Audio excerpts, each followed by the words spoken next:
Hi Paoloholics, this is Paolo Pangilinan and welcome to my channel.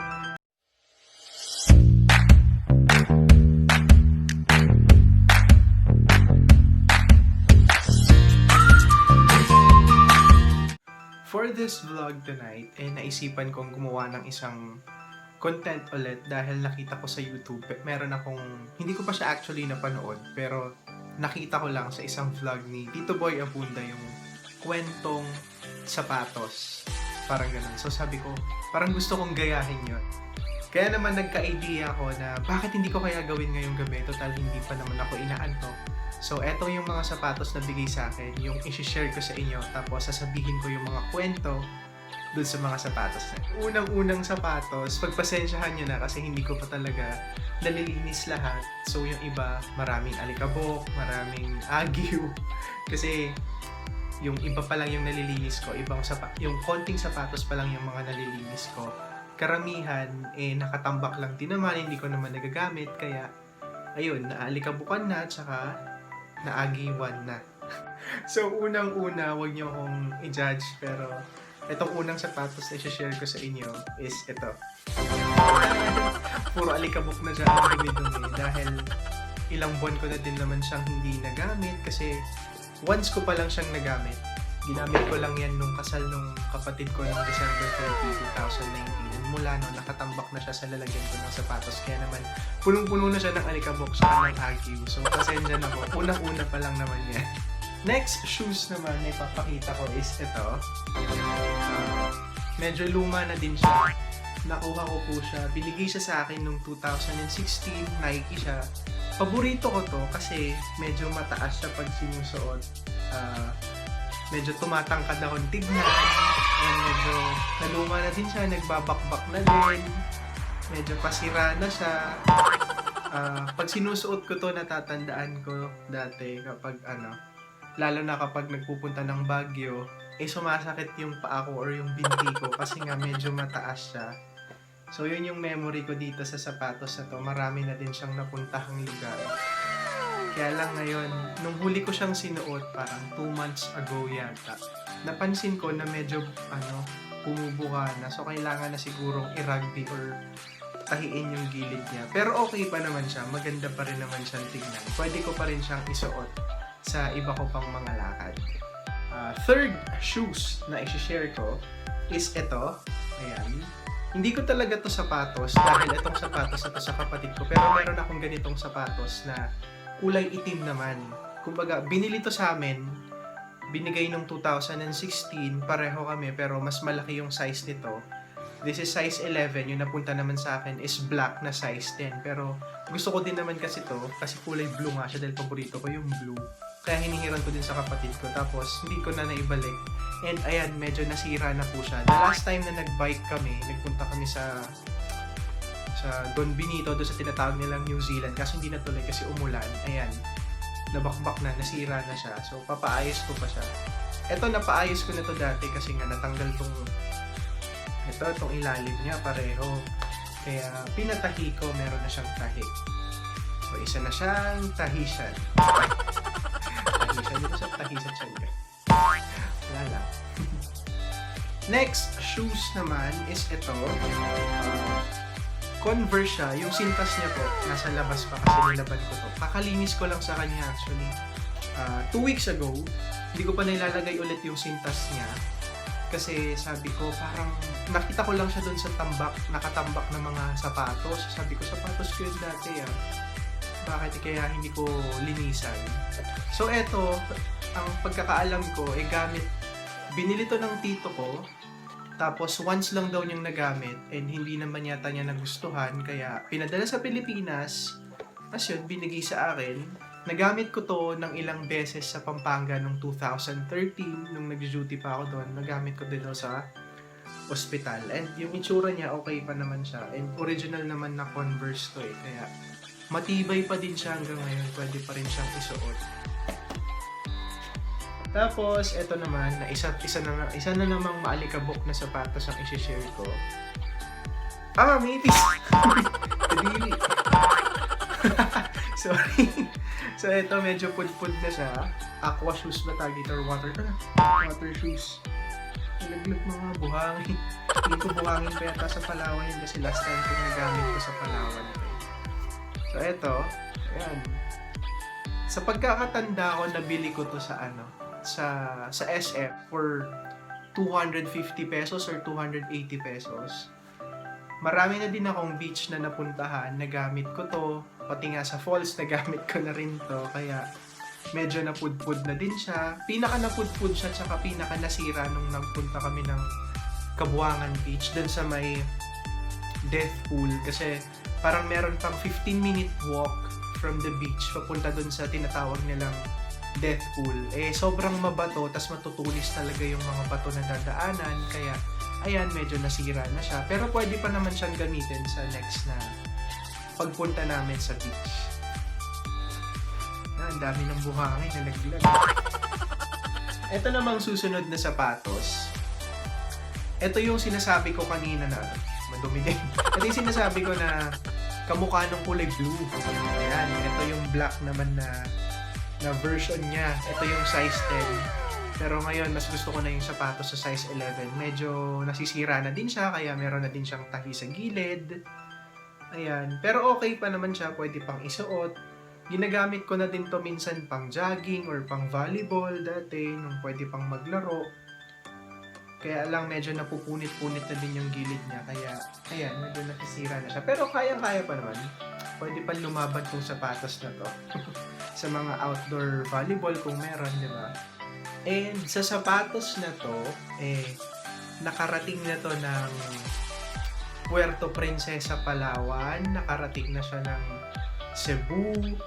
Nakarating na din siya ng Bohol and Boracay. Tapos nung taon na yon, ito din yung suot ko nung nanood kami sa Itbulaga. So ang dami na naming pinagsamahan ng sapatos na to. Kaya naman tignan nyo, naluma na siya pero sobrang love ko tong sapatos na to. Kaya ayun, sobrang memorable din niya. Hindi ko malilimutan tong sapatos na to. Ito namang susunod na sapatos. Medyo matagal-tagal din ang pinagsamahan namin ito. Or hindi naman matagal-tagal pala. Marami-rami kaming pinagsamahan ng sapatos na to. Skechers siya. Bale, 3 kasi yung sapatos. Nung taon na yon, hindi ko na matandaan. Nung taon na 2018 yata. 3 yung sapatos na pinadala sa amin ng lola ko. And then, nagkataon na wala ako sa bahay nung dumating yung balikbayan box. Tapos nun, ang naiwan sa akin is itong sapatos na to. Napunta sa kapatid ko yung dalawa.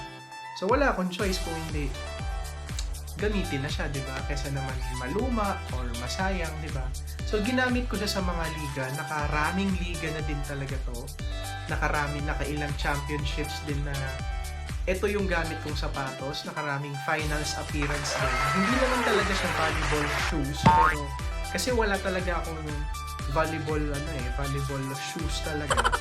Kumbaga, sa tingin ko pwede naman siyang gamitin pang laro, kaya naman ginagamit ko na siya. Tsaka sobrang comfortable niya pag sinusuot. Sobrang gaan niya, kaya pag tumatalon, okay na okay naman. Kaya lang, syempre sa katagalan, tapos parati ko pa siyang nagagamit, pati sa outdoor ng mga laro, nagagamit ko na rin siya. Kaya, ayan, napupunit na siya. Napunit na siya pala. 2 sapatos, silang 2 napunit na. Pero, pwede pa to.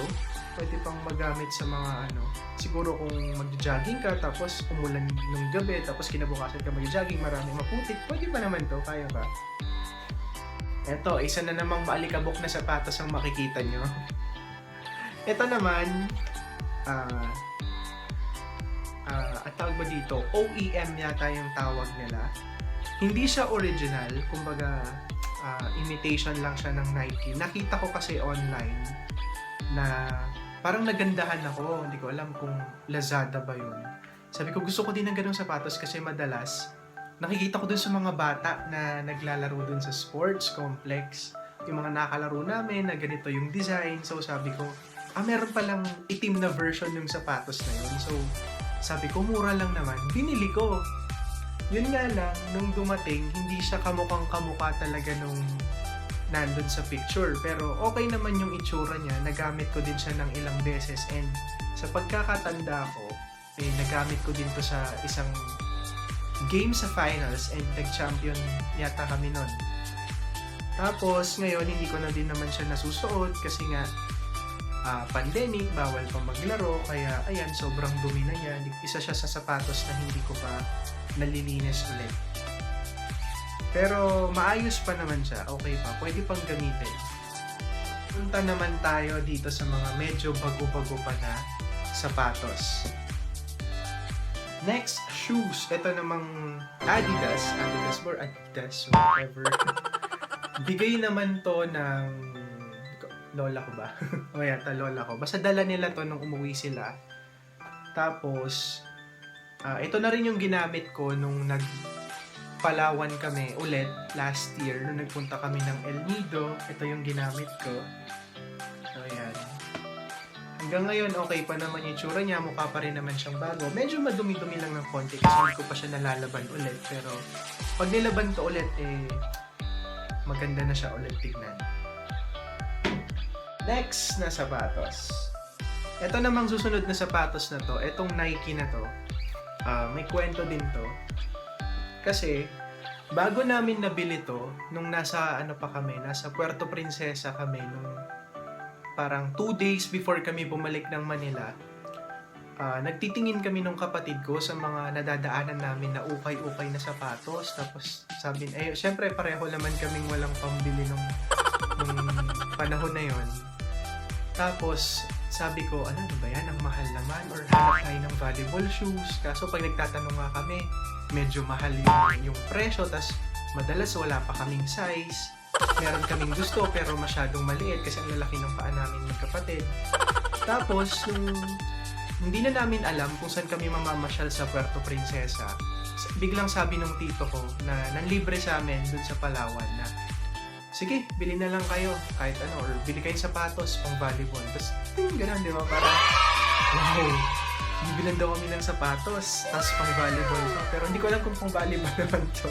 Dahil wala naman din kaming mahanap na volleyball shoes nung time na yun. Tsaka pasara na kasi yung SM nung gabing yun. Kaya nagmamadali na kami kasi kinabukasan yata babalik na kami ng Manila, tapos uuwi na rin siya ng Amerika. Tapos ito nga yung nakita ko, napili ko, Nike Running. Madalas ganito lang naman yung mga kulay ng sinusuot kong sapatos. Sa black, blue, basta halos mga plain looking lang, mga ganon. Tapos, ayun, ito yung napili ko. Ito na yung binili namin. Tapos binitbit ko na din siya pauwi. Hanggang sa first time ko siyang nagamit sa isang singing contest sa Kusurugyo Got Talent Season 6 yata yun. Just this year. Ito yung gamit ko nung elimination round. Tapos hanggang sa nakapasok ako ng finals. Hanggang sa nung grand finals, ito pa din yung kasama kong sapatos. Ito yung suot-suot ko. And hindi ako nanalo sa singing contest na yun. Pero 5th placer naman ako. So, swerte pa rin yung sapatos na ito. Recently, nung nagpadala ulit yung lola ko, binigyan naman ako ng 2 ulit ng sapatos na rubber shoes. Kasi yun naman yung madalas kong sinasabi sa kanila kapag tinatanong kapag may uuwi galing Amerika or kahit saan, kung saan man sila galing, ano bang gusto mo. Ayun, madalas sapatos kasi nga, di ba, mahal yung sapatos dito sa Pilipinas, hindi siya ganun kamura, unlike sa Amerika, di ba? So, eto yung isa. Na-share ko na to sa isa pang vlog. Nakita niyo na tong sapatos na to. And, ang saya, maganda yung sapatos. Hindi ko pa siya nagagamit, kaya ayan, meron pa siya. Magkadugtong pa rin siya, meron pa rin siyang plastic at dito. So, sana one of these days, magamit ko na siya. At, sana mawala na rin yung pandemic para makapamasyal kasama yung mga sapatos. Masuot ka na yung mga sapatos sa pamamasyal. And ito, nagustuhan ko yung kulay. Ganda, diba? Wala kasi ako, ba't may ano dito? Yung punas ng salamin, ba't nandito na nagbulat? Ayun, gustong-gusto ko yung kulay nito. Tapos, size 11 din siya.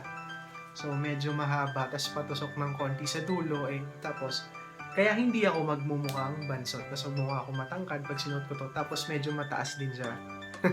So, magmumukha na naman akong matangkad kahit hindi naman ako matangkad pag sinuot ko. Isusuot ko sana siya nung birthday ko, kasi magbabike sana nung October 9, papuntang church sa kabilang bayan, kaya lang, umambon. So, hindi natuloy yung biking namin. Kaya, sana sa mga susunod na araw, pag naka-schedule ulit ng biking kasama yung grupo, di ba, yung mga kaibigan, masuot ko na siya. At sana wag naman umulan ng araw na yun para hindi naman ako mahirapan na maglinis. Kasi nga puti siya, di ba? Ang hirap i-brush nito kapag nadumihan or naputikan.